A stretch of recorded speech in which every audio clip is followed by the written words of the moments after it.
Hi everyone, welcome to the channel. My name is Nick Cosgrove and I am back with this week's No Filter Q&A. This is the episode where I answer all questions related to diet, training, and supplementation that I received over the last 7 days from our in-house clients, online clients, as well as a few of our online followers. Remember, if you have any questions related to your nutritional plan, workout program, supplements you are currently taking, not taking, or considering taking, please feel free to email me those questions at nick@foreverfitperformance.com, or you can DM me your questions on my Instagram at fitcosgrove_. All right, let's get started with this week's no filter Q&A with question number one.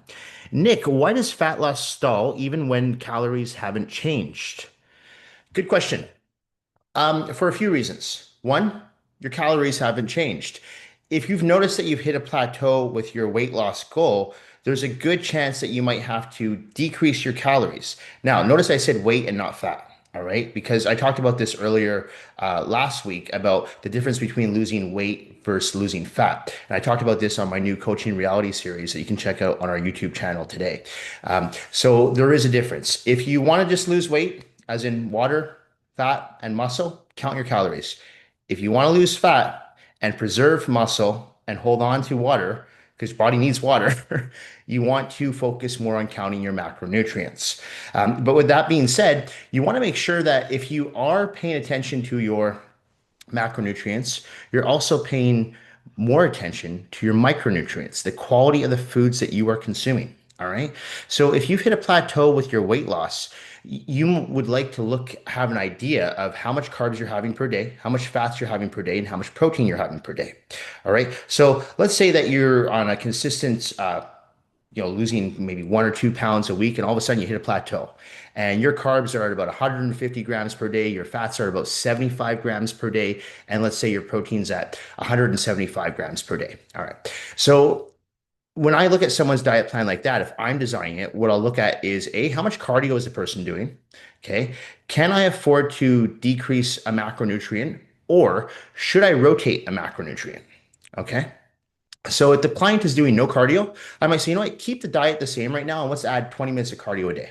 And that usually gets things going again. All right. But let's say I had the person doing already 30 minutes, maybe 45 minutes of cardio a day. I don't want to give that person more cardio because I don't want the body to become reliant on cardio to burn fat. So then I'll start looking at their macronutrient intake. But then I look at their macros and go, you know what? Their macros are pretty low. I don't really want to lower their macros, but I have another piece of ammunition in my pocket, and that is that I can rotate their macronutrients. So I could take those carbs that are at 150 grams per day and maybe bring them down to 100 grams per day. And I could take those fats that are at 75 grams per day and I can bring them up to maybe 100 grams per day. And maybe I'll just keep the protein the exact same. And then what I'll do is I'll let the client follow that plan for 3 or 4 days and send me their weight. Okay. That usually works just by rotating the macronutrients because now the body's becoming more reliant on fats, less reliant on carbohydrates, and it's moving everything again. The metabolism is firing again. All right. So I find that works really well. Um, but again, this comes down to, and I talked about this last week as well, if you keep doing the same thing over and over again and expect a different result, definition of insanity. So if your weight has stalled and you know that, hey, I'm already doing a lot of cardio and I don't think I can decrease my calories, then you might want to look at what I do with a lot of my clients, which is rotate your macronutrients. And I rotate everyone's macronutrients, whether they're losing weight or not, on a weekly basis. I do that for many reasons. The main reason I do that for, though, is not actually for weight loss or for muscle gain. It's actually to make sure that my clients are getting in all their essential nutrients from their fats, their proteins, and their carbs. So I like to rotate those macronutrients on a weekly basis. It just so happens that it does help when it comes to losing fat and building muscle as well. So it's a good tool to utilize. And again, if you're not too sure how to do that, because there is a little bit of science that goes into that, understanding like how complex carbohydrates work, why your body needs healthy fats, and understanding the importance of protein to build muscle and protein synthesis. So there is a little bit of science behind that. And so if you're not too well versed in that, my recommendation is to work with an experienced coach, dietitian, nutritionist that can teach you that and help you implement a plan that's going to allow you to consistently lose body fat, build and preserve muscle on a regular basis. All right. So that's my recommendation is stop counting calories, start focusing on your macronutrients. If you hit a plateau, look for either option A, more cardio, option B, decrease some of your macronutrients, or option C, which is my favorite option to use, rotate your macronutrients on a weekly basis. All right. Okay, Nick, how much volume do you actually need to build muscle?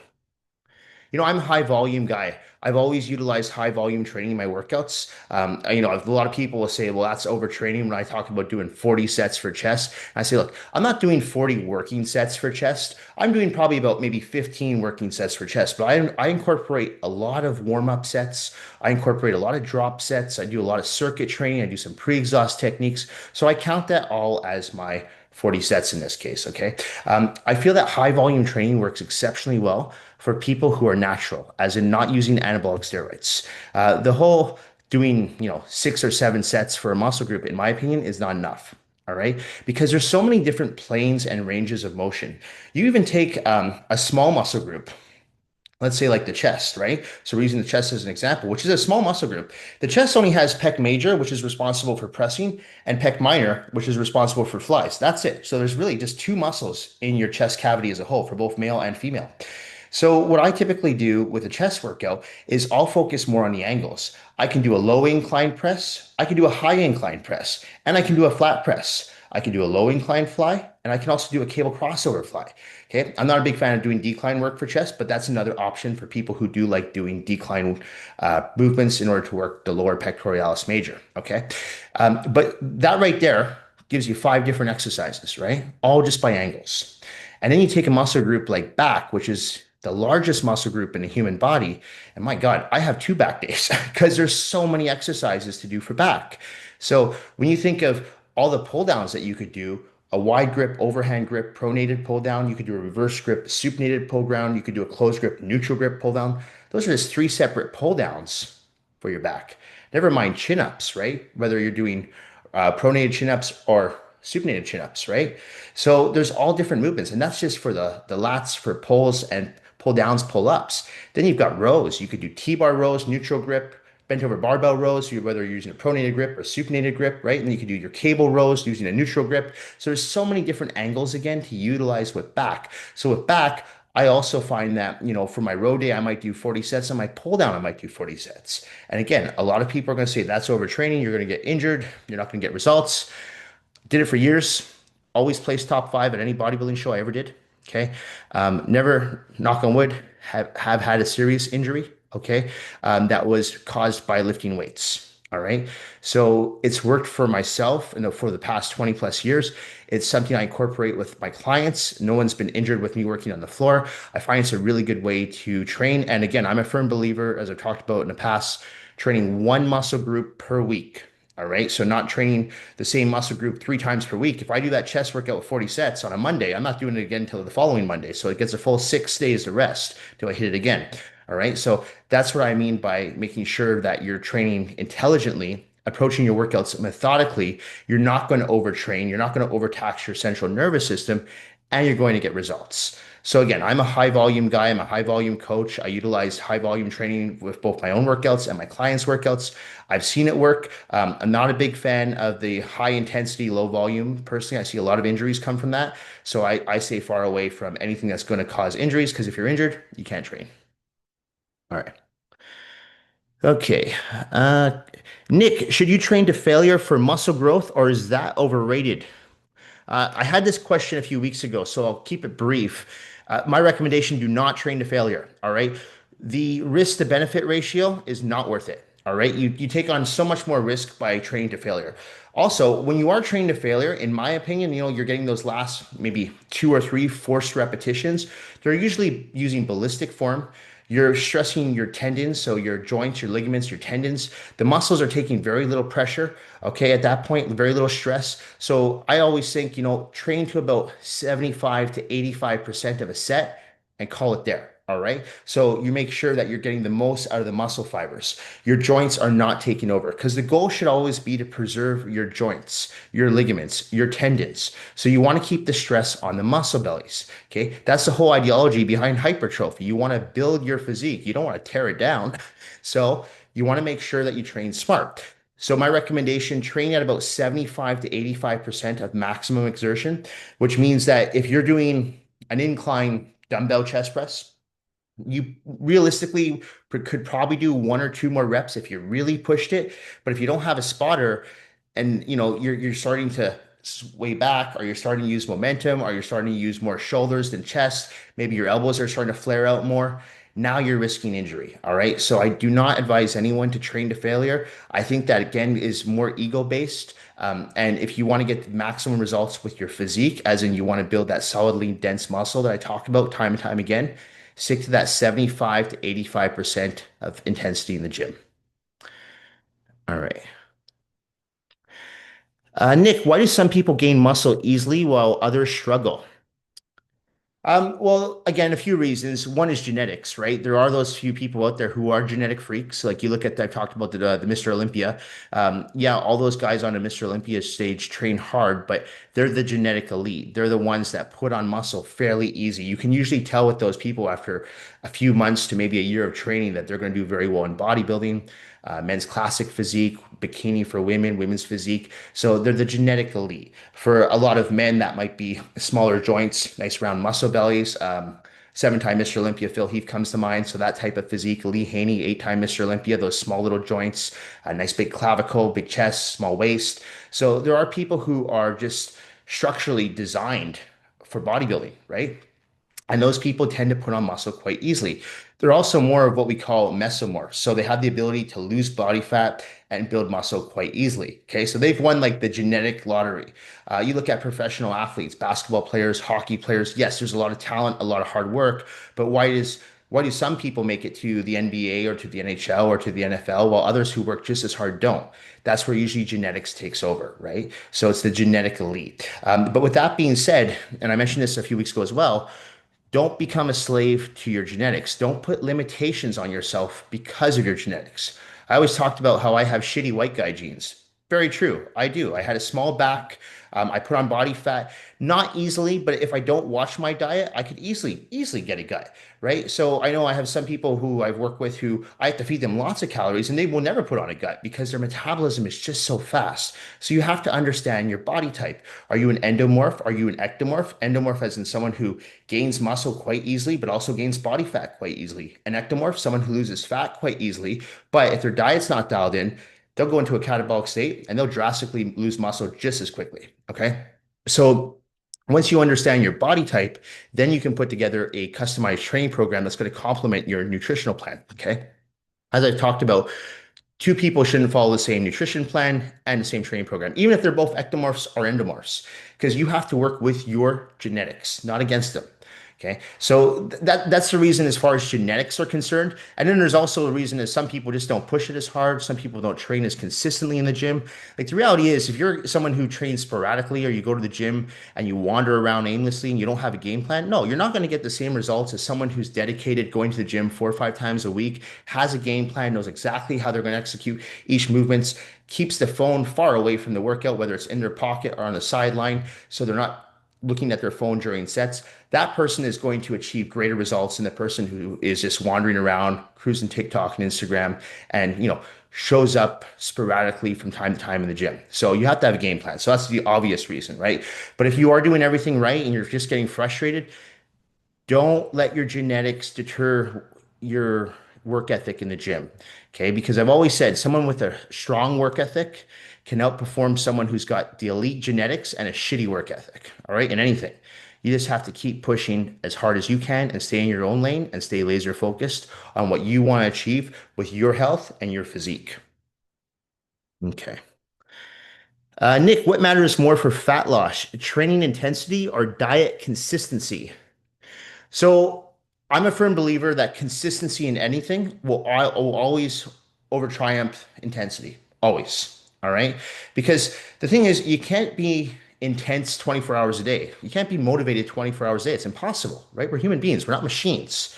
So it's hard to keep maximum intensity all day, every day, right? But consistency, if practiced properly and you turn it into a habit, that is something that's more realistic to maintain. So it's more realistic to maintain a healthy diet that you can do in, day out, than it is to go balls to wall in the gym and, push 150% in the gym and hurt yourself. Okay. So consistency is always going to, in my opinion, outperform intensity. Okay. Whether that is with nutrition, training, or one or the other, for sure. All right. The people, and I've talked about in the past how the people who don't last in this sport are usually the ones who go from 0 to 100 overnight. They do too much cardio. They diet with too little calories. Lift too much weight. Okay. They push the anabolic steroids in some cases for people who use the PEDs, performance enhancement drugs. All right. So those are the people that it's a very short-term goal and their candle dies out very quickly. But if you want to last long term, and I mean, who doesn't want to last long term? Going into my 40s now, I feel better in my 40s than I did in my 20s because I train more intelligently. I listen to my body. My nutrition is dialed in way better than it was in my 20s because I understand dietary nutrition now. And I know how to implement my food surrounding my workout before I go to bed so I get a good sleep, how to stay hydrated. I understand all that. So I actually train better in the gym and I feel better and I rest and I recover. So I feel like I'm actually getting better results with my physique and my health as I get older. All right. So that's very important too. Um, Again, I'm not saying don't train intensely in the gym.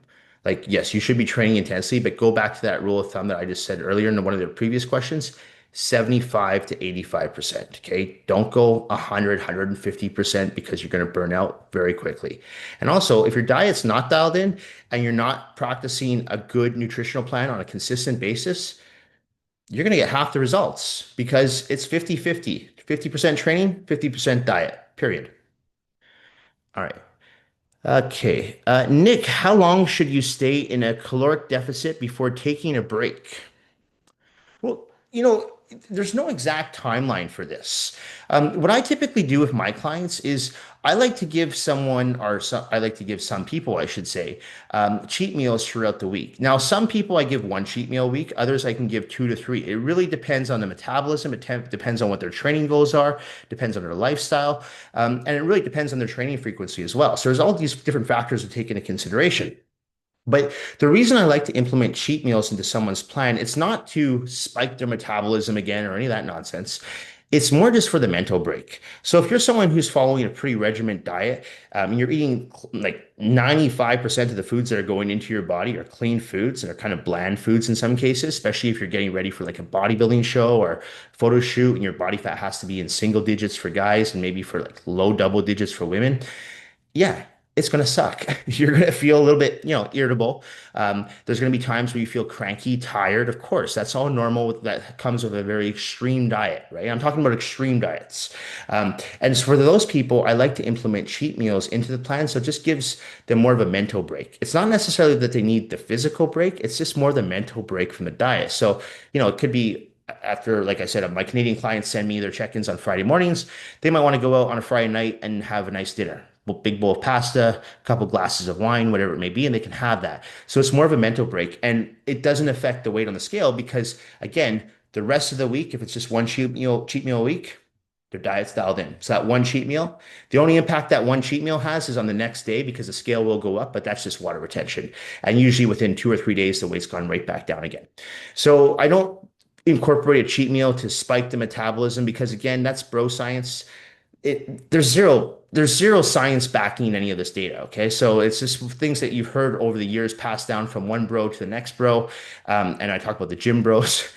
That is not science-based, okay, theory. Science-based theory for me is that you want to make sure that you're, again, rotating your macronutrients, making sure that the majority of the food you're taking in is good, whole, clean foods. Because if you're eating foods that are clean and healthy, they're going to allow you to perform better in the gym. If you perform better in the gym, you're going to grow more muscle. If you grow more muscle, your metabolism will be faster because you're going to burn more calories in a rested state. So it only makes sense to follow a clean diet. Okay. So incorporating 1 or 2, sometimes 3 cheat meals into someone's plan can be very beneficial, but more for the mental benefits than for the physical benefits. Okay. Nick, is cardio necessary for fat loss if you're lifting weights? Yeah, great question. So here's the thing with cardio. I'm a huge advocate of incorporating cardio on a regular basis, but not for fat loss purposes. I think for good overall health, cardiovascular activity is excellent, especially for your heart health. Okay. So it's important to do it. But if you're relying on it for burning fat, you're making a huge mistake. Okay. Because you're going to constantly have to rely on it to burn fat. Whereas if you incorporate weight training on a regular basis, as in like 3 to 5 times a week, you're going to build muscle. And I just mentioned in the last question, the more muscle you have, the more calories you're going to burn in a rested state. So for myself, I have muscle.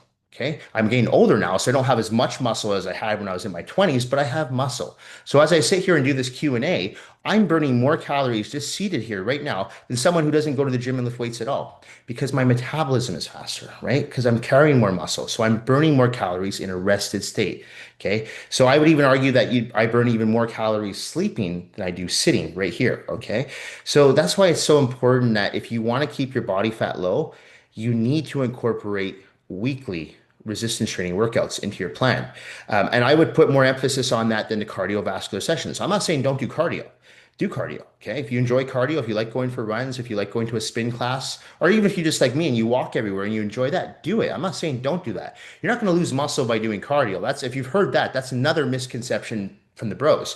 As long as your nutrition is dialed in, you can do lots of cardio, although I wouldn't advise that, but you could do lots of cardio and you're not going to burn muscle. Okay. But the reason I don't really recommend doing lots and lots of cardio, as in like an hour a day, 7 days a week, is I feel that will take away from your resistance training workouts, which I believe are more important. All right.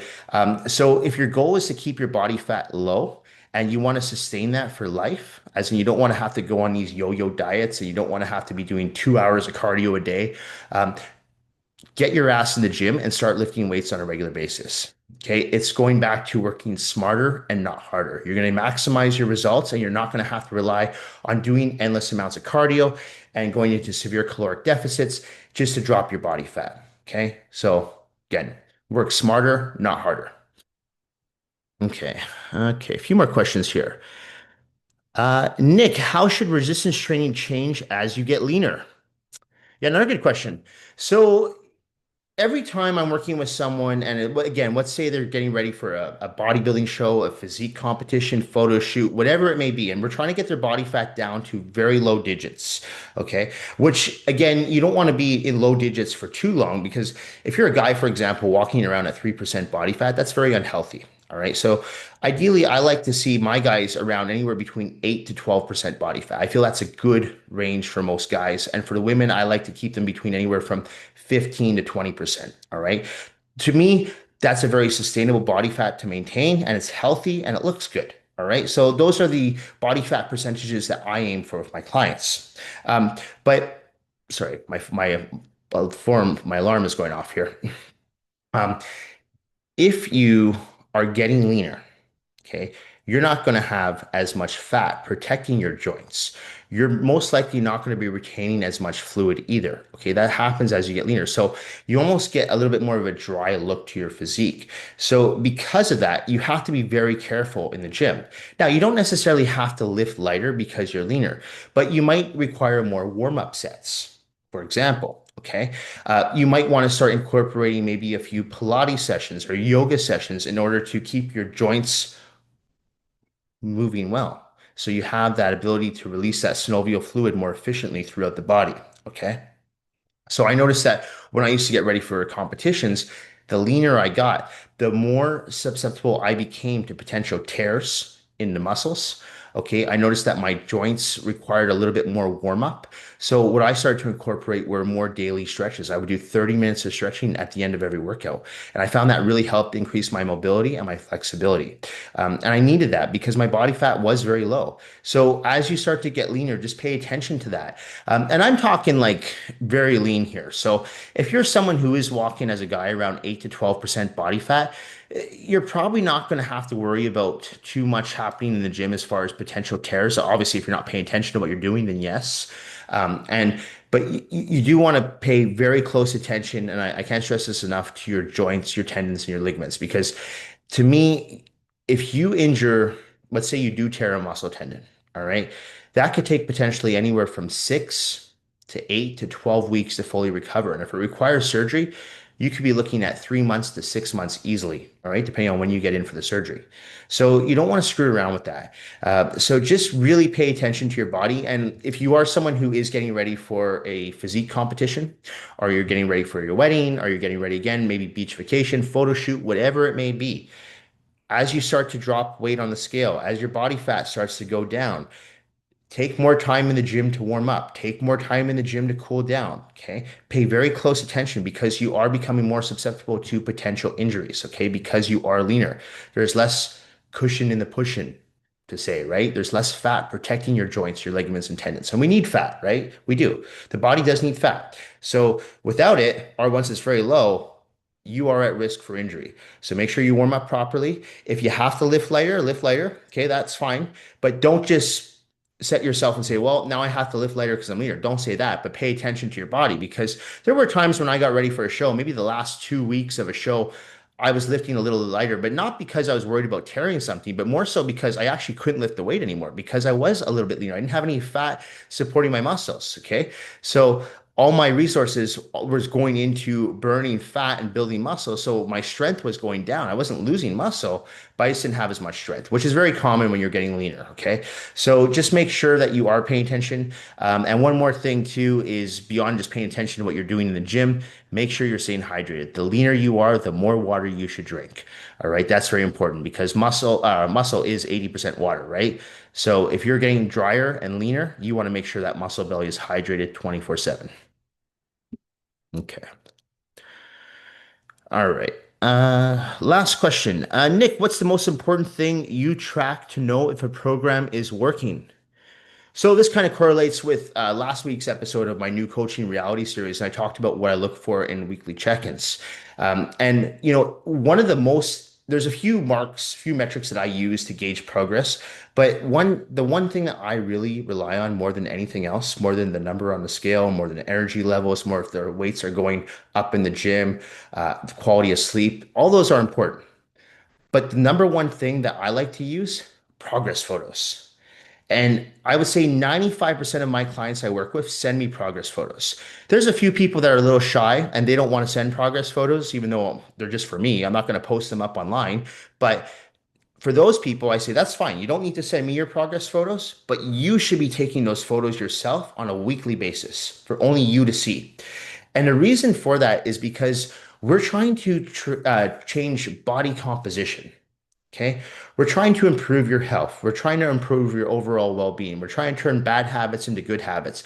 But most people who come to work with me, I would say actually everyone who comes to work with me is trying to change their body composition. They want to lose fat. They want to build muscle. They want to transform their physique for the better, right? And that's great.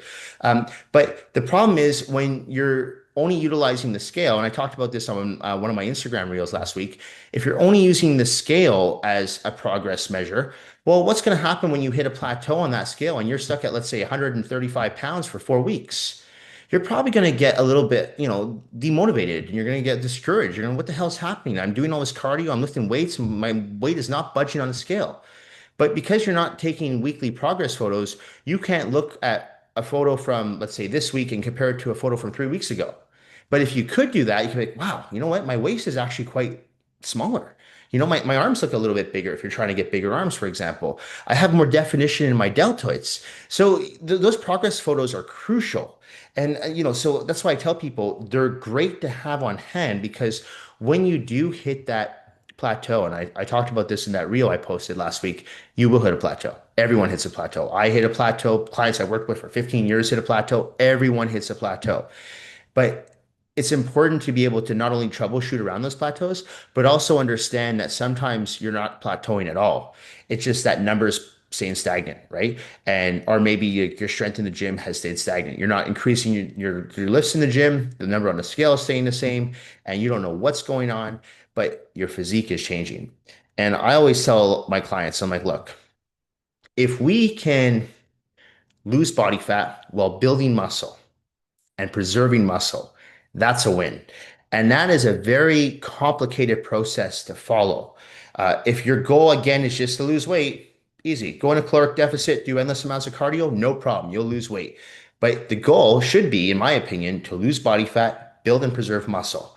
So you have to get that mindset. Build muscle, preserve muscle, burn body fat. All right. Forget about weight loss. It's not important. So if you forget about weight loss and you say, yeah, my weight's still at 135 and it's been like that for 3 weeks, but man, my jeans like feel much looser, and I'm filling out my shirt better up top. And so like maybe I am putting on muscle and maybe I am losing fat. But if I don't have those progress photos to compare from week 1 to week 4 or week 1 to week 3, it's very difficult to gauge that progress.